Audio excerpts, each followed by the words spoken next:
বিসমিল্লাহির রহমানির রহিম। আসসালামু আলাইকুম ওয়া রাহমাতুল্লাহি ওয়া বারাকাতুহু। আমাদের চ্যানেলে আপনাদের সবাইকে সুস্বাগতম। আশা করি মহান আল্লাহ রব্বুল আলামিনের অশেষ রহমতে আপনারা সকলেই ভালো আছেন। সুপ্রিয় দর্শক মণ্ডলী, আজ আমি আপনাদের জন্য অত্যন্ত গুরুত্বপূর্ণ একটি ভিডিও নিয়ে হাজির হয়েছি। এই ভিডিওটিতে আমি আলোচনা করব প্রত্যেক দিন ফজরের নামাজের পর এই ছোট্ট একটি দরুদ শরীফ যদি আপনি ২১ বার পড়েন, আল্লাহ তাআলা আপনার গায়েব ধন সম্পদ দান করবেন। আপনার জীবনের সমস্ত গুনাহ আল্লাহ তাআলা মাফ করে দেবেন, সুবহানাল্লাহ। তাই আমি অনুরোধ করছি গুরুত্বপূর্ণ এই ভিডিওটি অবশ্যই মনোযোগ দিয়ে সম্পূর্ণ দেখার জন্য। যারা এই মুহূর্তে ভিডিওটি দেখছেন, দয়া করে সকলেই ভিডিওটিতে একটি লাইক করে দিন। আর এই চ্যানেলটিকে সাবস্ক্রাইব করে না থাকলে অবশ্যই সাবস্ক্রাইব করে বেল বাটনটি অন করে রাখুন আমাদের নতুন ভিডিওগুলো পাওয়ার জন্য। চলুন আমরা সম্পূর্ণ ভিডিওটি দেখি। প্রিয় দর্শক, নামাজ বা সালাত হলো ইসলাম ধর্মের প্রধান ইবাদত বা উপাসনা কর্ম। প্রতিদিন ৫ ওয়াক্ত নামাজ আদায় করা প্রত্যেক মুসলিমের জন্য আবশ্যক বা ফরজ। ইসলামের স্তম্ভ হচ্ছে ৫টি, এর মধ্যে নামাজ হচ্ছে দ্বিতীয়। ঈমান বা বিশ্বাসের পর নামাজই ইসলামের সবচেয়ে গুরুত্বপূর্ণ একটি স্তম্ভ।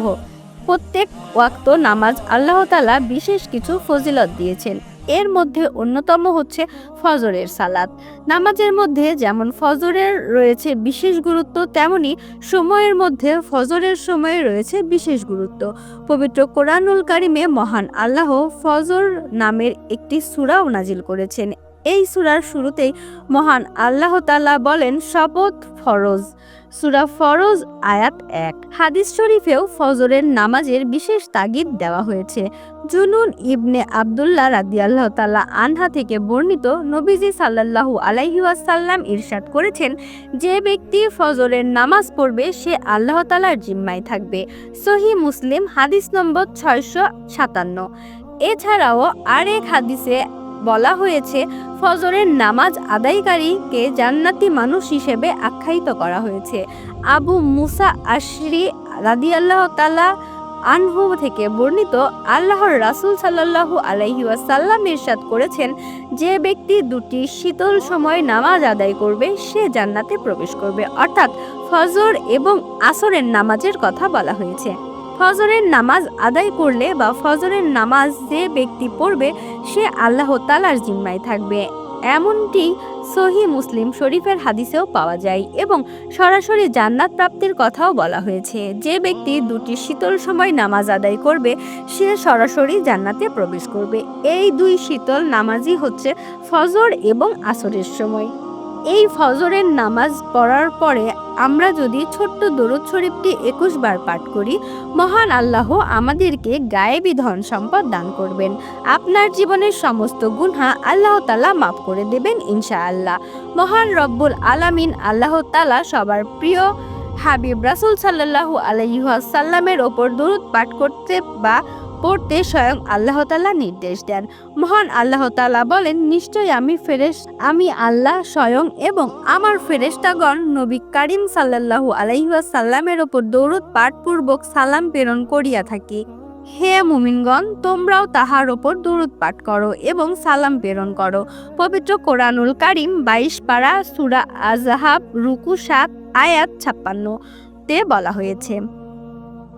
পবিত্র কোরআন ছাড়াও হাদিস শরীফে দুরূদ শরীফ পাঠের গুরুত্ব ও বিশদ বিবরণও রয়েছে।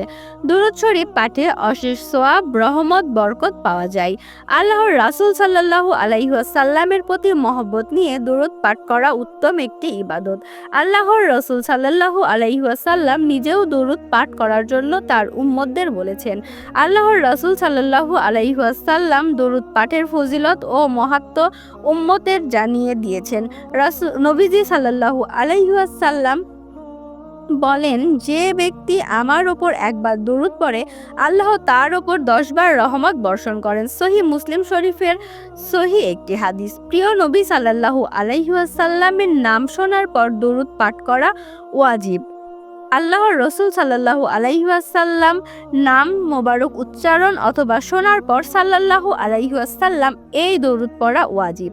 যদি সাল্লাল্লাহু আলাইহি ওয়াসাল্লাম পড়া না হয় তাহলে সেক্ষেত্রে গুনাহগার হবেন। কোনো আলোচনায় বা মাহফিলে যদি নবী সাল্লাল্লাহু আলাইহি ওয়াসাল্লামের নাম নেওয়া হয় তবে প্রথমবার সাল্লাল্লাহু আলাইহি ওয়াসাল্লাম বলা ওয়াজিব। এরপর যতবার নবীজি সাল্লাল্লাহু আলাইহি ওয়াসাল্লামের নাম নেওয়া হবে ততবার রাসূলুল্লাহ সাল্লাল্লাহু আলাইহি ওয়াসাল্লাম বলা মুস্তাহাব। তবে একবার যদি দরুদ সাল্লাল্লাহু আলাইহি ওয়াসাল্লাম না পড়া হয় সেক্ষেত্রে গুনাহগার হবেন। তাই কোনো আলোচনায় রাসূলুল্লাহ সাল্লাল্লাহু আলাইহি ওয়াসাল্লামের নাম যতবারই নেওয়া হবে ততবারই সাল্লাল্লাহু আলাইহি ওয়াসাল্লাম পড়ে মুস্তাহাব সওয়াব পাওয়া যায়। আল্লাহর রাসূলুল্লাহ সাল্লাল্লাহু আলাইহি ওয়াসাল্লাম বলেছেন, যার কাছে আমার নাম উল্লেখ করা হয় সে যেন তাৎক্ষণিক আমার ওপর দরুদ পাঠ করে বা দরুদ শরীফ পড়ে।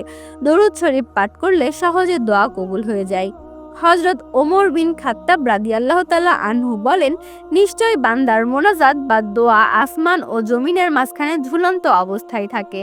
তার কোনো কিছুই আল্লাহ পাকের নিকট পৌঁছায় না যতক্ষণ না বান্দা তার নবীর প্রতি দরুদ পাঠ করে। তিরমিজি শরীফের হাদিস। এছাড়াও পবিত্র কোরআনুল কারিমে সূরা আম্বিয়ার 107 নম্বর আয়াতে আল্লাহ তাআলা আল্লাহর রাসূল সাল্লাল্লাহু আলাইহি ওয়াসাল্লামকে প্রেরণ স্বরূপ পৃথিবীতে পাঠিয়েছেন, অর্থাৎ রহমত স্বরূপ পৃথিবীতে পাঠিয়েছেন। মহান রব্বুল আলামিন পবিত্র কোরআনের একটি উল্লেখ করেছেন, আমি আপনাকে শুধুমাত্র সমগ্র বিশ্বজাহানের জন্য রহমত স্বরূপ প্রেরণ করেছি। তাই আল্লাহর রাসূল সাল্লাল্লাহু আলাইহি ওয়াসাল্লামের প্রতি ভালোবাসা জানাতে বারবার দরুদ পাঠ করা হয়। দরুদ শরীফ পাঠকারী 10টি মর্যাদা বৃদ্ধি পায়, 10টি নেকি হাসিল হয় এবং 10টি করে গুনাহ মুছে যায়। সুবহানাল্লাহ সুবহানাল্লাহ। আমরা সচরাচর সালাতের মধ্যে দরুদে ইব্রাহিম পাঠ করে থাকি। এটি সুন্নতে মুআক্কাদা। দরুদে ইব্রাহিম বেশ ফজিলতপূর্ণ। 5 ওয়াক্ত সালাতের দরুদ পড়া হয়। সালাত ছাড়া অন্যান্য যে কোনো সময় আপনি দরুদ শরীফ পাঠ করতে পারবেন। এটি মুস্তাহাব সওয়াব, অর্থাৎ ফরজ নামাজের পর আমরা যদি এই ছোট্ট দরুদ শরীফটি দরুদে ইব্রাহিমটি 21 বার পড়তে পারি আল্লাহ তাআলা আমাদের অসংখ্য ফজিলত দান করবেন।